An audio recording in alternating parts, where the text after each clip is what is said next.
Water lily लावण्यासाठी या पद्धतीने आपण हे कुंडे बनवून घेतलेले आहेत।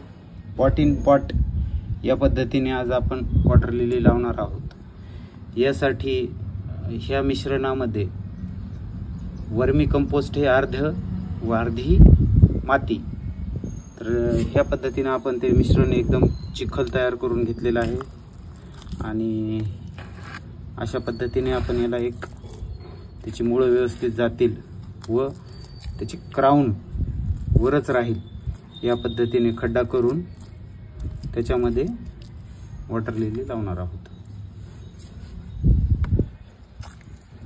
गच्ची उंच असल्यामुळे हे प्रिपरेशन खालूनच बनवून आणलेलं आहे। आता काल ज्या आपण आणल्या होत्या मागवलेल्या आणि अनबॉक्सिंग केलेल्या वॉटर लिली त्या आज आपण याच्यामध्ये लावणार आहोत। वॉटर लिलीला भरपूर फुले यावीत यासाठी खताची खूप जास्त आवश्यकता असते, त्यामुळे ह्याच्यामध्ये भरपूर प्रमाणात वर्मी कंपोस्ट म्हणजे नॅचरल जे खत आहे ते भरपूर टाकलेलं आहे। 3 प्रकारच्या वॉटर लिली आपण मागवल्या होत्या, त्याच्यामध्ये कॅपेन्सिस नावाचा एक प्रकार आहे। तर त्या कॅपेन्सिसमध्ये आपण पिंक कॅपेन्सिस भरपूर फुलं देणारी वॉटर लिली, त्याच्यानंतर माझी सगळ्यात आवडती ट्रॉपिक सनसेट ही एक वॉटर लिली।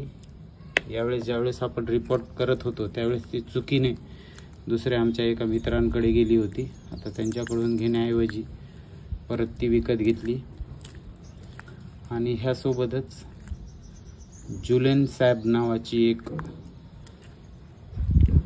वॉटर लिली आहे, ती पण आपण मागवलेली आहे। हे वॉटर लिली सोबत त्यांना मी डकवीड मागवलं होतं, तर ते पण त्यांनी पाठवलेलं आहे। ते खूप छान असं पाण्यावर येणारं डकवीड आणि त्याच्यासोबत काही ॲझोला पण आलेला आहे। हे ॲझोला आपल्याकडे भरपूर आहे आधीच, सॅल्वेंजियन ॲझोला आहेत। तर आता आपण वॉटर लिली आणूयात खालून।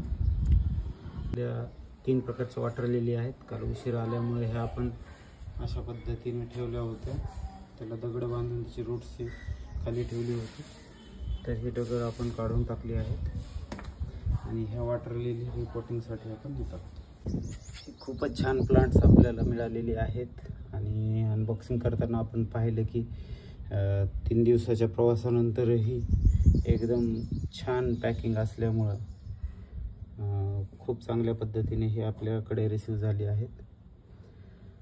यामध्ये बऱ्या म्हणजे सगळ्याच water lily with birds with flowers दिलेले आहेत। हे इमिजिएट आपल्याला फुलं द्यायला सुरुवात करते। या पद्धतीनं हे ट्रॉपिक सनसेट म्हणून आहे,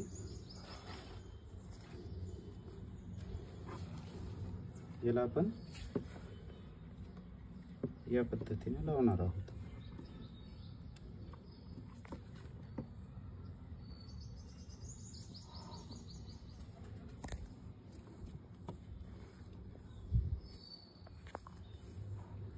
आणि हे लावल्यानंतर यामध्ये पाणी पण भरायचं।